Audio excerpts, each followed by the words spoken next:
আসসালামু আলাইকুম ওয়ারাহমাতুল্লাহ। কেমন আছেন আপনারা? আশা করি আল্লাহর রহমতে ভালো আছেন। আজকে আমি আপনাদের এমন একটা প্রশ্নের সামনে দাঁড় করাতে চাই, যে প্রশ্নটা হয়তো আপনি অনেকবার নিজের মনে করেছেন কিন্তু কাউকে বলেননি। আপনি কি কখনো একা বসে ভেবেছেন, আল্লাহ কি আমাকে ভালোবাসেন? মানে আমরা নামাজ পড়ি, রোজা রাখি, দোয়া করি, সবকিছু করার পরও মাঝে মাঝে মনে হয়, আমি কি সত্যিই আল্লাহর প্রিয় বান্দাদের একজন? এই অনুভূতিটা খুব অদ্ভুত। বাইরে থেকে সব ঠিকঠাক মনে হলেও ভেতরে একটা শূন্যতা কাজ করে, একটা অজানা প্রশ্ন, একটা নীরব কৌতূহল।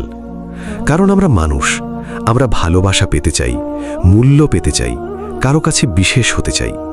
আর যখনই ভালোবাসার বিষয়টা আল্লাহর সাথে জড়িয়ে যায়, তখন সেটা শুধু একটা অনুভূতি থাকে না, এটা হয়ে যায় আমাদের জীবনের সবচেয়ে বড় প্রশ্নগুলোর একটি। ভাবুন তো, এই বিশাল আসমান জমিনের মালিক, যিনি আপনাকে সৃষ্টি করেছেন, আপনাকে রিজিক দিচ্ছেন, আপনার প্রতিটা নিঃশ্বাসের খবর রাখেন, তিনি যদি আপনাকে ভালোবাসেন, তাহলে আপনার জীবনের প্রতিটা কষ্ট, প্রতিটা পরীক্ষা, প্রতিটা অপেক্ষা, সব কিছুর মানে বদলে যাবে। কিন্তু সমস্যা হলো, আমরা অনেক সময় বুঝতেই পারি না আল্লাহ আমাদের ভালোবাসেন কিনা। আমরা ভাবি, আমার এত সমস্যা, এত দুঃখ, আল্লাহ যদি ভালোবাসতেন তাহলে কি এমন হতো? কিন্তু আসল সত্যটা ভিন্ন। আল্লাহ যখন কাউকে ভালোবাসেন, তার জীবনে কিছু নির্দিষ্ট লক্ষণ প্রকাশ পায়। আজ আমি আপনাদের সাথে সেই 3টে লক্ষণ শেয়ার করব, যেগুলো আপনার জীবনে থাকলে আপনি নিশ্চিত হতে পারবেন আল্লাহ আপনাকে ভুলে যাননি, বরং খুব কাছ থেকে দেখছেন, ভালোবাসছেন। চলুন ধীরে ধীরে সেই সত্যগুলো জানি। আমরা অনেক সময় একটা বড় ভুল করি। আমরা আল্লাহর ভালোবাসাকে নিজের মতো করে কল্পনা করি। আমরা ভাবি, যদি আমার জীবনে কোনো কষ্ট না থাকে, সব কিছু ঠিকঠাক চলে, তাহলেই বুঝি আল্লাহ আমাকে ভালোবাসেন। আর যদি সমস্যা আসে, দুঃখ আসে, ভেঙে পড়ি, তখন মনে হয় আল্লাহ হয়তো আমার থেকে দূরে সরে গেছেন। কিন্তু আসল সত্যটা একদম উল্টো। এই দুনিয়াটা তো পরীক্ষা নেওয়ার জায়গা। এখানে সুখ, দুঃখ, হাসি, কান্না সবকিছুই একটা পরীক্ষা। আর আল্লাহ যাকে বেশি ভালোবাসেন, তাকে একটু বেশি পরীক্ষার মধ্যে দিয়েই নিয়ে যান। এই কথাটা আমরা হাদিসে স্পষ্টভাবে পাই। রাসূলুল্লাহ সাল্লাল্লাহু আলাইহি ওয়াসাল্লাম বলেছেন, যখন আল্লাহ কোনো বান্দাকে ভালোবাসেন, তখন তাকে পরীক্ষা করেন। তিরমিজি। একটু ভেবে দেখুন তো, এটা কেমন ভালোবাসা? আমরা তো সাধারণত যাকে ভালোবাসি তাকে কষ্ট দিতে চাই না, তাকে সবসময় সুখে রাখতে চাই। কিন্তু আল্লাহর ভালোবাসা আলাদা। এটা এমন ভালোবাসা যা আপনাকে শুধু এই দুনিয়ার জন্য না, বরং আখিরাতের জন্য প্রস্তুত করে। ধরুন, একজন শিক্ষক তার প্রিয় ছাত্রকে কি করে? সে কি তাকে সহজ প্রশ্ন দেয় যাতে সে কিছুই না শেখে? না, সে তাকে চ্যালেঞ্জ দেয়, কঠিন প্রশ্ন দেয়, যাতে সে বড় হতে পারে, শক্ত হতে পারে, সফল হতে পারে। ঠিক তেমনি আল্লাহ যখন কাউকে ভালোবাসেন, তখন তাকে এমন পরিস্থিতিতে ফেলেন যেখানে তার ঈমান, ধৈর্য, তাওয়াক্কুল সবকিছু পরীক্ষা হয়। আর এই পরীক্ষার মধ্যেই লুকিয়ে থাকে আল্লাহর রহমত।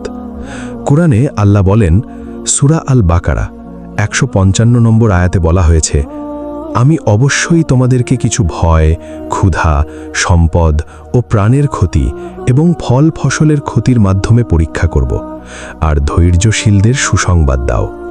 দেখুন, এখানে আল্লাহ নিজেই বলছেন পরীক্ষা আসবেই, কিন্তু শেষে কার জন্য সুসংবাদ?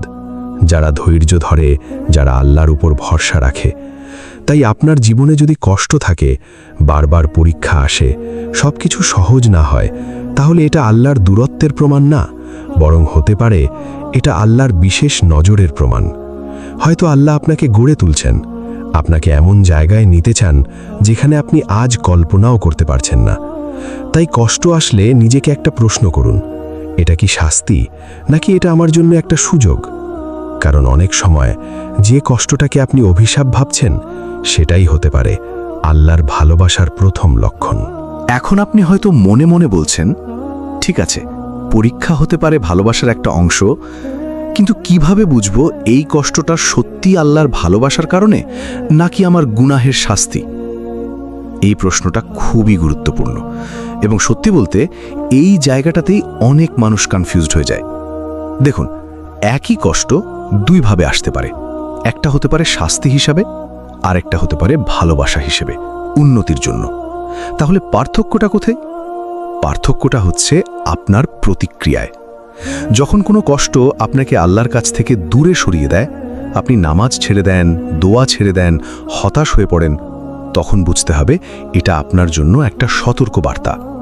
কিন্তু যখন একই কষ্ট আপনাকে আল্লাহর দিকে ফিরিয়ে আনে, রাতের অন্ধকারে আপনি সিজদায় পড়ে যান, চোখের পানি নিজে থেকেই গড়িয়ে পড়ে, আপনি আল্লাহর কাছে বলতে থাকেন, ইয়া আল্লাহ, আমি ছাড়া আর কারো কাছে যাব না, তখন বুঝবেন এই কষ্টটা আল্লাহ আপনাকে নিজের কাছে টানার জন্য দিয়েছেন। এই জায়গাটাই খুব সূক্ষ্ম, আর এখানেই লুকিয়ে আছে আল্লাহর ভালোবাসার গভীর রহস্য। রাসূলুল্লাহ সাল্লাল্লাহু আলাইহি ওয়াসাল্লাম বলেছেন, যাকে আল্লাহ ভালোবাসেন তাকে দ্বীনের বুঝ দান করেন। সহিহ বুখারী। মানে শুধু কষ্ট দেওয়া না, কষ্টের মধ্য দিয়ে আপনাকে এমন এক অবস্থায় নিয়ে যাওয়া যেখানে আপনি আল্লাহকে নতুনভাবে চিনবেন। ভাবুন তো, আপনি হয়তো আগে কখনো তাহাজ্জুদ পড়েননি, কিন্তু একটা কঠিন সময় আসলো আর আপনি রাতের শেষে উঠে আল্লাহর কাছে কান্না করছেন। এই পরিবর্তনটা কোথা থেকে এলো? এটা কষ্টের কারণে না, এটা আল্লাহর ডাকে সাড়া দেওয়ার কারণে। কুরআনে আল্লাহ বলেন, সূরা আশ-শুরা 19 নম্বর আয়াতে বলা হয়েছে, আল্লাহ তার বান্দাদের প্রতি অতি সূক্ষ্মদর্শী ও দয়ালু। তিনি যাকে ইচ্ছা রিজিক দেন এবং তিনি শক্তিশালী, পরাক্রমশালী। আল্লাহ জানেন কখন আপনাকে ভাঙতে হবে, কখন আপনাকে থামাতে হবে, আর কখন আপনাকে নিজের দিকে ফিরিয়ে আনতে হবে। তাই যদি আপনি লক্ষ্য করেন আপনার জীবনের কষ্টগুলো আপনাকে আল্লাহর দিকে নিয়ে যাচ্ছে, আপনাকে আরও নম্র করছে, আরও সচেতন করছে, তাহলে ভয় পাবেন না। হয়তো এটাই আপনার জীবনের সবচেয়ে বড় সৌভাগ্য। কারণ আল্লাহ যাকে ভালোবাসেন তাকে কখনো নিজের থেকে দূরে থাকতে দেন না, বরং বারবার সুযোগ দেন ফিরে আসার, নতুন করে শুরু করার। আর এটাই আল্লাহর ভালোবাসার আরেকটি গভীর ইঙ্গিত। আরেকটা খুব গুরুত্বপূর্ণ লক্ষণ আছে, যেটা অনেকেই খেয়াল করে না, কিন্তু এটা আসলে আল্লাহর ভালোবাসার খুব শক্তিশালী ইশারা। আপনার জীবনে কি এমন হয়েছে আপনি কোনো গুনাহ করতে চেয়েছেন কিন্তু করতে পারেননি? মানে সুযোগ ছিল, পরিবেশ ছিল, মনও একবার চেয়েছিল, কিন্তু ঠিক সেই মুহূর্তে যেন কিছু একটা আপনাকে থামিয়ে দিয়েছে। হয়তো অজানা ভয় কাজ করেছে, হয়তো হঠাৎ মন নরম হয়ে গেছে, হয়তো আল্লাহর কথা মনে পড়ে গেছে। এটা কিন্তু খুব ছোট ঘটনা মনে হলেও এর ভিতরে অনেক বড় রহমত লুকিয়ে থাকে। কারণ শয়তান সব সময় মানুষকে গুনাহের দিকে টানতে চায়, আর নফসও মানে নিজের ভেতরের ইচ্ছাও অনেক সময় সেই দিকে চলে যেতে চায়। কিন্তু যখন আল্লাহ কাউকে ভালোবাসেন তখন তিনি তার জন্য রক্ষা ব্যবস্থা তৈরি করে দেন। কখনো অন্তরের মধ্যে ভয় ঢুকিয়ে দেন, কখনো হঠাৎ পরিবেশ পরিবর্তন করে দেন, আবার কখনো আপনার মনকেই পরিবর্তন করে দেন। এটাই আল্লাহর হেফাজত। রাসূলুল্লাহ সাল্লাল্লাহু আলাইহি ওয়াসাল্লাম বলেছেন, আল্লাহ যখন কোনো বান্দাকে ভালোবাসেন তখন তাকে গুনাহ থেকে দূরে রাখেন। মুসনাদ আহমদ। ভাবুন তো, আপনি হয়তো বুঝতেই পারেন না, কিন্তু কতবার আল্লাহ আপনাকে বড় বিপদ থেকে ফিরিয়ে দিয়েছেন। একটা ছোট সিদ্ধান্ত, একটা ছোট থেমে যাওয়া, কিন্তু এর পেছনে হয়তো ছিল আল্লাহর অদৃশ্য হাত। আমরা অনেক সময় শুধু বড় জিনিস দেখি, বড় বিপদ, বড় ঘটনা, কিন্তু আল্লাহর ভালোবাসা কাজ করে ছোট ছোট মুহূর্তে, যেখানে আপনি টেরও পান না, কিন্তু আপনি সুরক্ষিত থাকেন। কুরআনে আল্লাহ বলেন, সূরা আত-তাওবা 32 নম্বর আয়াতে বলা হয়েছে, তারা চায় আল্লাহর নূরকে তাদের মুখ দিয়ে নিভিয়ে দিতে, কিন্তু আল্লাহ তা পূর্ণ করবেনই, যদিও কাফেররা তা অপছন্দ করে। এটা শুধু ইসলামকে নিয়ে না, এটা আপনার জীবনের হিদায়েতকেও বোঝায়। আল্লাহ চান না আপনি গুনাহে ডুবে যান, তিনি চান আপনি নিরাপদ থাকেন, পরিচ্ছন্ন থাকেন, তার দিকে ফিরে আসেন। তাই যখন আপনি লক্ষ্য করবেন গুনাহ করার সুযোগ থেকেও আপনি বেঁচে যাচ্ছেন, অথবা আল্লাহ আপনাকে থামিয়ে দিচ্ছেন, তখন বুঝে নেবেন এটা কোনো সাধারণ বিষয় না, এটা হতে পারে আল্লাহর বিশেষ রহমত, আপনার উপর তার অদৃশ্য ভালোবাসার প্রমাণ। কারণ যাকে আল্লাহ ভালোবাসেন তাকে তিনি ধ্বংসের পথে একা ছেড়ে দেন না। এখন আসি আরেকটা গভীর লক্ষণে, যেটা অনেক সময় মানুষ বুঝতেই পারে না, আপনার জীবনে কি এমন হয়েছে আপনি কোনো দোয়া করেছেন কিন্তু সাথে সাথে কবুল হয়নি? আপনি অপেক্ষা করেছেন, দিন গেছে, মাস গেছে, হয়তো বছরও গেছে, কিন্তু সেই দোয়ার উত্তর আসেনি? এখানেই অনেক মানুষ ভুল করে বসে। তারা ভাবতে শুরু করে আল্লাহ হয়তো আমার দোয়া শুনছেন না, কিন্তু বাস্তবতা একদম উল্টো। আল্লাহ কখনো দোয়া না শোনেন না, তিনি শোনেন, জানেন, এমনকি আপনার অন্তরের শব্দও বোঝেন। শুধু সময়ের হিসাবটা আমাদের মতো না। কখনো আল্লাহ দোয়া সাথে সাথে দেন না, কারণ সেটা আপনার জন্য তখন ভালো না। কখনো তিনি দোয়ার বদলে আপনাকে আরও ভালো কিছু দেন, যা আপনি তখন বুঝতেই পারেন না। আর কখনো দোয়া দেরি করেন, কারণ তিনি আপনাকে ধৈর্য শেখাচ্ছেন, আপনার ঈমানকে শক্ত করছেন। রাসূলুল্লাহ সাল্লাল্লাহু আলাইহি ওয়াসাল্লাম বলেছেন, বান্দার দোয়া কবুল করা হয় যতক্ষণ না সে তাড়াহুড়ো করে বলে, আমি তো দোয়া করলাম কিন্তু কবুল হলো না। সহিহ বুখারী, সহিহ মুসলিম। দেখুন, তাড়াহুড়ো করাটাই সমস্যা। আমরা চাই এখনই ফল, কিন্তু আল্লাহ চান সময় মতো, সঠিকভাবে, উত্তমভাবে। এটা অনেকটা বীজের মতো। আপনি যদি বীজ মাটিতে ফেলেন আর পরদিন ফল চান, তাহলে হবে না। কিন্তু যদি অপেক্ষা করেন, পানি দেন, যত্ন নেন, তাহলে একসময় সেই ছোট বীজই বড় গাছ হয়ে যায়। ঠিক তেমনি আপনার দোয়াও আল্লাহর কাছে জমা আছে। কুরআনে আল্লাহ বলেন, সূরা আল বাকারা 186 নম্বর আয়াতে বলা হয়েছে, আর যখন আমার বান্দারা আমার সম্পর্কে তোমাকে জিজ্ঞাসা করে, আমি তো অতি নিকটে, আমি আহ্বানকারীর আহ্বানে সাড়া দিই যখন সে আমাকে ডাকে।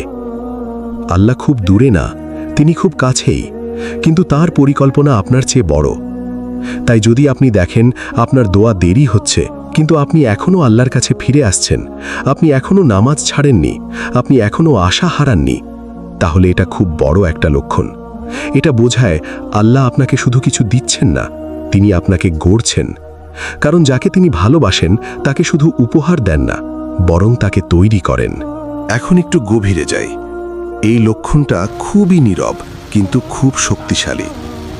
আপনার জীবনে কি এমন হয়েছে হঠাৎ করে আপনার অন্তরটা বধিয়ে যেতে শুরু করেছে?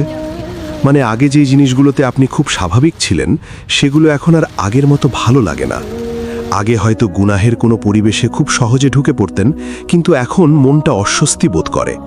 ভেতরে একটা অদ্ভুত চাপ কাজ করে, যেন কিছু একটা আপনাকে থামিয়ে দিচ্ছে। আবার হয়তো আগে নামাজে খুব বেশি মনোযোগ ছিল না, কিন্তু এখন নামাজ না পড়লে একটা অশান্তি লাগে। এই পরিবর্তনটা খুব গুরুত্বপূর্ণ, কারণ মানুষের অন্তর হঠাৎ করে নিজে নিজে বদলায় না। এই পরিবর্তনের পেছনে একটা হাত কাজ করে, আর সেটা হলো আল্লাহর হিদায়েত। রাসূলুল্লাহ সাল্লাল্লাহু আলাইহি ওয়াসাল্লাম বলেছেন, আল্লাহ যাকে ভালোবাসেন তাকে হিদায়েতের পথে স্থির রাখেন। মানে আল্লাহ শুধু আপনাকে ডেকে নেন না, তিনি আপনাকে ধরে রাখেনও। একটা সময় ছিল আপনি হয়তো আল্লাহর থেকে দূরে ছিলেন, কিন্তু এখন আপনি নিজেই আল্লাহর দিকে ফিরে আসতে চাইছেন। এটা আপনার নিজের শক্তি না, এটা আল্লাহর টান। একটা উদাহরণ ভাবুন, একজন মানুষ গভীর অন্ধকারে হারিয়ে গেছে। সে নিজে নিজে আলো খুঁজছে না, বরং হঠাৎ কোথা থেকে যেন আলো এসে তার দিকটা আলোকিত করছে। ঠিক তেমনি হিদায়েতও আল্লাহর পক্ষ থেকে আসে। কুরআনে আল্লাহ বলেন, সূরা আল হুজুরাত 7 নম্বর আয়াতে বলা হয়েছে, কিন্তু আল্লাহ তোমাদের কাছে ঈমানকে প্রিয় করে দিয়েছেন এবং তা তোমাদের হৃদয়ে শোভিত করেছেন। দেখুন, ঈমানকে প্রিয় করে দিয়েছেন, এটাই মূল কথা। মানে আপনি এখন নামাজে শান্তি পাচ্ছেন, কুরআন শুনলে মন নরম হয়ে যাচ্ছে, দোয়া করতে ইচ্ছা করছে। এগুলো আপনার নিজের তৈরি না, এগুলো আল্লাহর পক্ষ থেকে আপনার অন্তরের পরিবর্তন। আর সবচেয়ে সুন্দর ব্যাপার হলো, এই পরিবর্তন কাউকে জোর করে হয় না। এটা ধীরে ধীরে আসে, নরমভাবে আসে, কিন্তু গভীরভাবে কাজ করে। তাই যদি আপনি লক্ষ্য করেন আপনার অন্তর আগের মতো নেই, আপনি বদলাতে শুরু করেছেন, আপনার ভেতরে আল্লাহর দিকে টান বাড়ছে, তাহলে এটা ছোট কোনো ব্যাপার না। এটা হতে পারে আল্লাহ আপনাকে নিজের দিকে টেনে নিচ্ছেন ধীরে ধীরে, ভালোবাসা দিয়ে। কারণ যাকে আল্লাহ ভালোবাসেন তার অন্তরকে তিনি অন্ধকারে থাকতে দেন না। আরেকটা খুব গুরুত্বপূর্ণ লক্ষণ আছে, যেটা অনেক সময় মানুষ একদমই খেয়াল করে না। আপনার জীবনে কি এমন হয়েছে আপনি গুনাহ থেকে ফিরে আসার পর আপনার ভিতরে এক ধরনের শান্তি অনুভব করেছেন? মানে আগে যেটা করতেন সেটা থেকে বের হয়ে আসার পর অদ্ভুত একটা হালকা অনুভূতি, একটা স্বস্তি, একটা শান্তি কাজ করে। এটা খুবই গুরুত্বপূর্ণ ইঙ্গিত, কারণ গুনাহের মধ্যে সাময়িক আনন্দ থাকতে পারে, কিন্তু তারপরে আসে অস্থিরতা। আর আল্লাহর পথে ফিরে আসার পরে আসে শান্তি। এটাই পার্থক্য। রাসূলুল্লাহ সাল্লাল্লাহু আলাইহি ওয়াসাল্লাম বলেছেন, পাপ হলো যা তোমার অন্তরে অস্থিরতা সৃষ্টি করে এবং তুমি চাও না মানুষ তা জানুক। সহিহ মুসলিম। দেখুন, গুনাহ শুধু বাইরের কাজ না, এটা ভিতরের অবস্থাও নষ্ট করে দেয়। কিন্তু যখন একজন মানুষ সত্যি আল্লাহর দিকে ফিরে আসে, সে ধীরে ধীরে নিজের ভিতরে পরিবর্তন অনুভব করে। হয়তো সে এখনো সম্পূর্ণ পারফেক্ট না, কিন্তু তার অন্তরে একটা নতুন আলো কাজ করতে শুরু করে। একটা ছোট উদাহরণ দিই। ধরুন, আপনি অনেক দিন অন্ধকার ঘরে ছিলেন, হঠাৎ দরজা খুলে গেল, আলো ঢুকল। শুরুতে চোখে একটু কষ্ট হবে, কিন্তু ধীরে ধীরে আপনি বুঝবেন এই আলোই আসলে স্বাভাবিক অবস্থা। ঠিক তেমনি আল্লাহর দিকে ফিরে আসাও এক ধরনের ফিরে যাওয়া নিজের আসল অবস্থার দিকে। কোরআনে আল্লাহ বলেন, সূরা আর রাদ ২৮ নম্বর আয়াতে বলা হয়েছে, জেনে রাখো আল্লাহর স্মরণেই অন্তরসমূহ শান্তি পায়। এটাই মূল কথা। শান্তি কোথায়? সম্পদে না, মানুষে না, দুনিয়ার ভোগে না। শান্তি আসে আল্লাহর স্মরণে।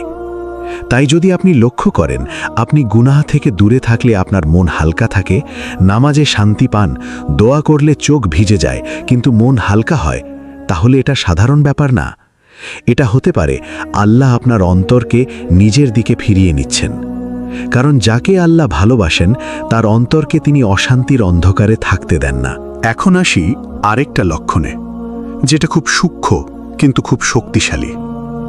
আপনার জীবনে কি এমন হয়েছে হঠাৎ করে কিছু মানুষ আপনার জীবন থেকে দূরে সরে গেছে?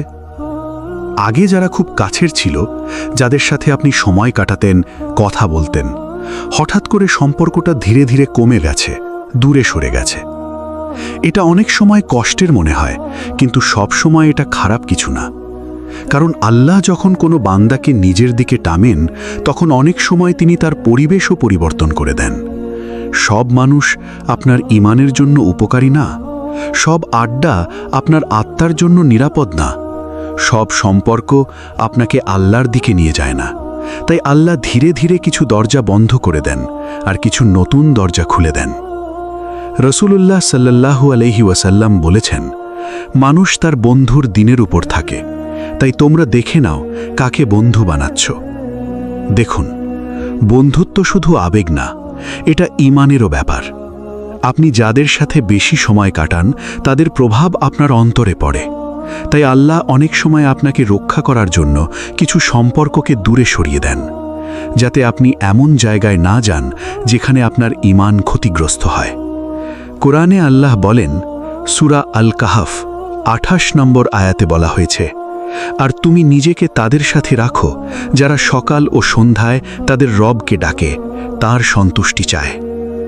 এখানে আল্লাহ খুব সুন্দর একটা দিক দেখিয়েছেন। কে আপনার সঙ্গী হবে এটা গুরুত্বপূর্ণ। তাই যদি আপনার জীবনে এমন হয় কিছু মানুষ দূরে সরে যাচ্ছে, পুরনো কিছু সম্পর্ক ভেঙে যাচ্ছে, কিন্তু একই সাথে আপনি আল্লাহর দিকে বেশি ঝুঁকছেন, তাহলে এটা শুধু হারানো নয়, এটা হতে পারে আল্লাহর পক্ষ থেকে সুরক্ষা। কারণ আল্লাহ যাকে ভালোবাসেন তাকে তিনি ভুল সঙ্গের মধ্যে আটকে রাখেন না, বরং ধীরে ধীরে আলাদা করে দেন, যেন সে নিজের রবের দিকে ফিরে আসে। এখন একটু নিজের ভেতরের একটা জিনিস লক্ষ্য করুন। এটা খুব নীরব একটা লক্ষণ, কিন্তু অনেক গভীর। আপনার জীবনে কি এমন হয়েছে হঠাৎ করে মৃত্যুর কথা, আখিরাতের কথা, কবরের কথা, এই বিষয়গুলো নিয়ে চিন্তা বাড়তে শুরু করেছে? আগে হয়তো এগুলো শুনলে খুব বেশি গুরুত্ব দিতেন না, কিন্তু এখন অজান্তেই মনটা নরম হয়ে যায়। একটা অদ্ভুত অনুভূতি কাজ করে, আমি আসলে কোথায় যাচ্ছি। এই ভাবনাটা ভয় পাওয়ার মতো মনে হতে পারে, কিন্তু আসলে এটা ভয় না, এটা জাগরণ। কারণ একজন মানুষ যখন পুরোপুরি দুনিয়ায় ডুবে থাকে তখন সে এসব চিন্তা থেকে দূরে থাকে, কিন্তু যখন আল্লাহ কাউকে নিজের দিকে ডাকেন তখন তার অন্তরে আখিরাতের স্মরণ জাগিয়ে দেন। রাসূলুল্লাহ বলেছেন, মৃত্যুকে বেশি বেশি স্মরণ করো, কারণ এটি দুনিয়ার স্বাদ ভেঙে দেয়। তিরমিজি। দেখুন, মৃত্যু ভয় পাওয়ার বিষয় না, এটা বাস্তবতার দরজা। আর যাকে আল্লাহ ভালোবাসেন তাকে ধীরে ধীরে বাস্তবতার দিকে ফিরিয়ে আনেন। একটা উদাহরণ ভাবুন, একজন মানুষ অনেক দিন ঘুমিয়ে আছে, হঠাৎ কেউ তাকে আস্তে আস্তে জাগাতে শুরু করল। প্রথমে সে বিরক্ত হবে, তারপর ধীরে ধীরে বুঝবে আমাকে উঠতেই হবে। ঠিক তেমনি আখিরাতের চিন্তা আসা মানে আপনি জেগে উঠছেন। কুরআনে আল্লাহ বলেন, সূরা আল ইমরান 185 নম্বর আয়াতে বলা হয়েছে, প্রত্যেক প্রাণী মৃত্যুর স্বাদ গ্রহণ করবে এবং কিয়ামতের দিন তোমাদের প্রতিদান পূর্ণভাবে দেওয়া হবে। এটাই বাস্তবতা, যা আমরা এড়িয়ে যেতে চাই কিন্তু এড়ানো সম্ভব না। তাই যদি আপনি লক্ষ্য করেন আপনার অন্তরে আখিরাতের চিন্তা বাড়ছে, কবর, হিসাব, জান্নাত জাহান্নাম নিয়ে ভাবনা আসছে, আপনার চোখ অজান্তেই ভিজে যাচ্ছে, তাহলে এটা শুধু আবেগ না, এটা হতে পারে আল্লাহ আপনাকে জাগিয়ে তুলছেন, আপনাকে ফিরিয়ে আনছেন আসল উদ্দেশ্যের দিকে। কারণ যাকে আল্লাহ ভালোবাসেন তার অন্তরকে তিনি ঘুমিয়ে থাকতে দেন না। এখন আসি আরেকটা লক্ষণে, যেটা অনেকেই বুঝতে পারে না, কিন্তু এটা খুব গভীর। আপনার জীবনে কি এমন হয়েছে আপনি যখন একা থাকেন তখন আল্লাহর কথা সবচেয়ে বেশি মনে পড়ে? মানে মানুষের ভিড়ে থাকলে আপনি হয়তো একটু ব্যস্ত হয়ে যান, কিন্তু যখন একা হয়ে যান, রাতের নীরবতায়, নিজের ঘরে বা কোনো নির্জন মুহূর্তে, তখন হঠাৎ করে অন্তরটা আল্লাহর দিকে ঝুঁকে যায়। কখনো কখনো আপনি নিজেই বুঝতে পারেন না কেন চোখে পানি চলে আসে, কেন দোয়া করতে ইচ্ছে করে, কেন নিজের ভুলগুলো মনে পড়ে যায়। এটা খুব গুরুত্বপূর্ণ একটা লক্ষণ, কারণ দুনিয়ার ব্যস্ততা মানুষকে অনেক সময় আল্লাহ থেকে দূরে রাখে, কিন্তু যখন আল্লাহ কাউকে নিজের দিকে টানেন, তখন তিনি সেই ব্যস্ততার ভেতরেও কিছু ফাঁকা মুহূর্ত তৈরি করেন, যেখানে শুধু আপনি আর আপনার রব থাকেন।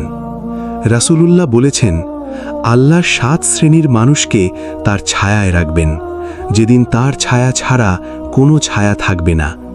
তাদের মধ্যে একজন হলো সেই ব্যক্তি যে একা হয়ে আল্লাহকে স্মরণ করে এবং তার চোখ থেকে অশ্রু ঝরে।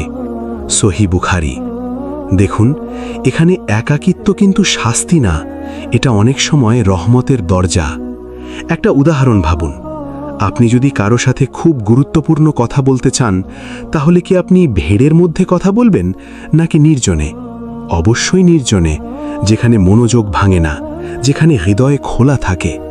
ঠিক তেমনি আল্লাহও কখনো কখনো বান্দাকে একা করেন, যাতে সে তার সাথে সরাসরি কথা বলতে পারে।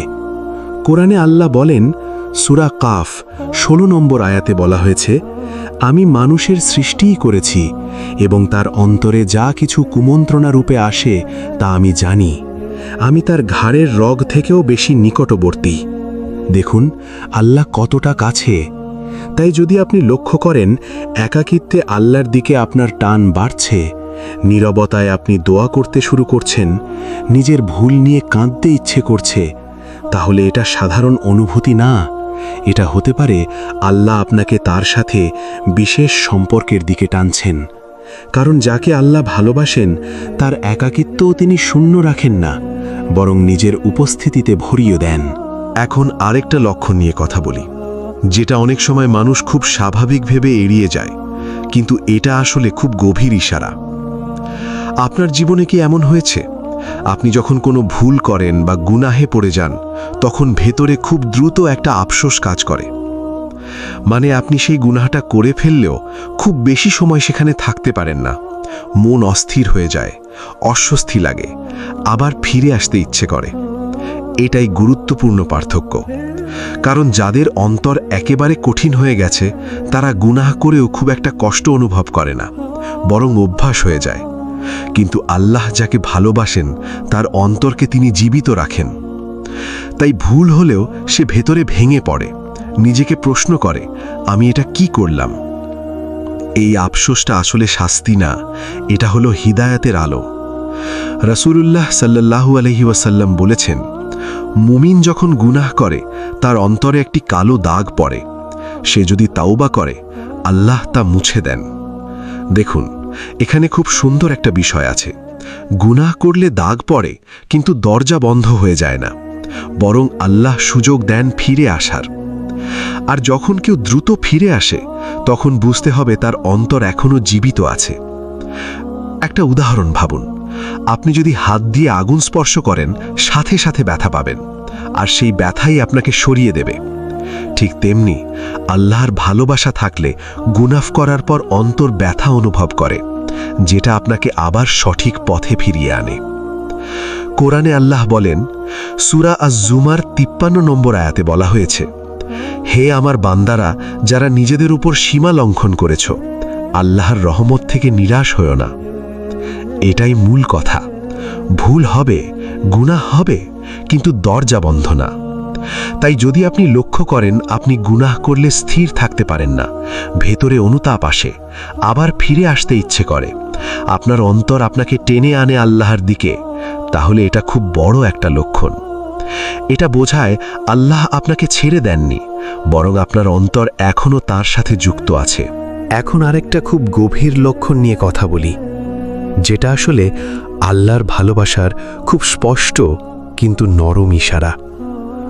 আপনার জীবনে কি এমন হয়েছে আপনি যতবারই আল্লাহর কাছে ফিরে আসেন ততবারই মনে হয় আপনি নতুন করে শুরু করছেন?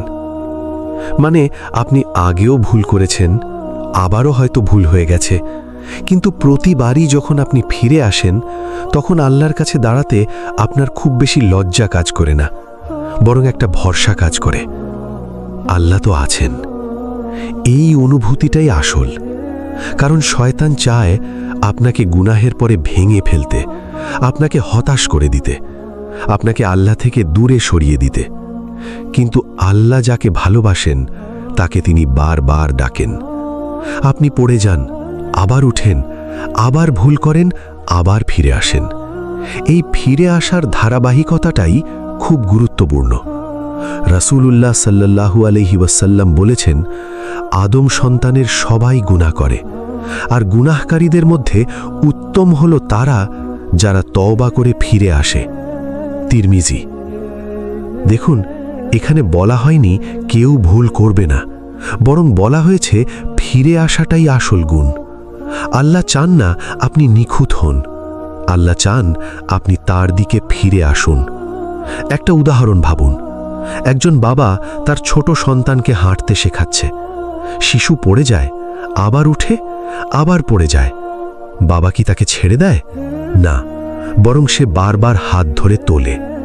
ঠিক তেমনি আল্লাহও তার বান্দাকে বারবার তোলে।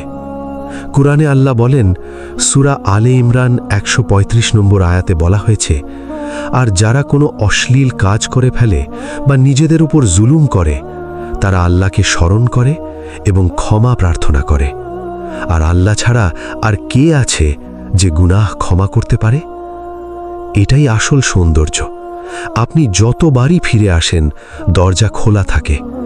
তাই যদি আপনি লক্ষ্য করেন আপনি বারবার পড়ে যাচ্ছেন কিন্তু আবারও ফিরে আসছেন, হতাশ হচ্ছেন না, আল্লাহকে ছাড়ছেন না, তাহলে এটা দুর্বলতা না। এটা হতে পারে আল্লাহ আপনাকে তার কাছে ধরে রাখছেন, ধীরে ধীরে গড়ে তুলছেন, আর আপনাকে কখনো ছেড়ে দিচ্ছেন না। কারণ যাকে আল্লাহ ভালোবাসেন তাকে তিনি বারবার হারিয়ে যেতে দেন না, বরং বারবার ফিরিয়ে আনেন। আর এটা শুনলে আপনি পুরো ভিডিওটার মানে আরও গভীরভাবে বুঝতে পারবেন। আপনার জীবনে কি এমন হয়েছে সবকিছু ঠিক না থাকা সত্ত্বেও আপনার ভিতরে একটা অদ্ভুত ভরসা কাজ করে? মানে সমস্যার পর সমস্যা আসছে, সমাধান দেখা যাচ্ছে না, মানুষও পাশে নেই, তবুও ভেতরে একটা শান্ত বিশ্বাস থাকে, আল্লাহ আছেন, তিনি আমাকে ছাড়বেন না। এটাই আসল লক্ষণ। কারণ দুনিয়ার সাধারণ মানুষ তখন ভেঙে পড়ে, সব আশা শেষ মনে হয়। কিন্তু একজন মুমিনের অন্তরে আল্লাহ এমন এক আলো রাখেন যেটা অন্ধকারেও নিভে যায় না। এই ভরসাটাকে বলে তাওয়াক্কুল। এটা শুধু শব্দ না, এটা একজন বান্দার অন্তরের অবস্থান। রাসূলুল্লাহ সাল্লাল্লাহু আলাইহি ওয়াসাল্লাম বলেছেন, যদি তোমরা আল্লাহর উপর সত্যিকারভাবে ভরসা করতে তাহলে তিনি তোমাদেরকে পাখির মতো রিজিক দিতেন, যারা সকালে খালি পেটে বেরোয় আর সন্ধ্যায় ভরা পেটে ফিরে আসে। তিরমিজি। দেখুন, ভরসা মানে শুধু বসে থাকা না, বরং অন্তরের বিশ্বাস আল্লাহ ব্যবস্থা করবেন। একটা উদাহরণ ভাবুন, একটা ছোট শিশু তার বাবার হাত ধরে হাঁটছে। তার সামনে বড় রাস্তা, গাড়ি, ভয়, কিন্তু সে ভয় পায় না, কারণ তার হাতটা কারো হাতে আছে। ঠিক তেমনি মুমিনের জীবনেও সমস্যা থাকে, ভয় থাকে, কিন্তু সে একা না, সে আল্লাহর হাতে। কুরআনে আল্লাহ বলেন, সূরা আত-তালাক ৩ নম্বর আয়াতে বলা হয়েছে, যে আল্লাহর উপর ভরসা করে তার জন্য তিনিই যথেষ্ট। এটাই শেষ কথা, আল্লাহই যথেষ্ট। তাই যদি আপনার জীবনে সব ঠিক না থাকে, কিন্তু আপনি এখনও আল্লাহকে ছাড়েননি, আপনি এখনও নামাজে আছেন, আপনি এখনও দোয়া করছেন, আপনি এখনও ভরসা হারাননি, তাহলে বুঝে নিন, এটা শুধু জীবন না, এটা আল্লাহর বিশেষ রহমতের ভেতর দিয়ে যাওয়া একটা পথ। কারণ যাকে আল্লাহ ভালোবাসেন তিনি তাকে কখনো একা ফেলেন না, বরং শেষ পর্যন্ত নিজের কাছেই ফিরিয়ে নেন। যদি এই ভিডিওটা আপনার অন্তরকে একটু হলেও ছুঁয়ে যায়, তাহলে নিজের জন্য দোয়া করবেন, আল্লাহ যেন আমাদের সবাইকে তার প্রিয় বান্দাদের মধ্যে রাখেন। আর ভিডিওটা ভালো লাগলে শেয়ার করুন, কমেন্ট করুন আর সাবস্ক্রাইব করে পাশে থাকুন। আল্লাহ আপনাকে হেফাজত করুন।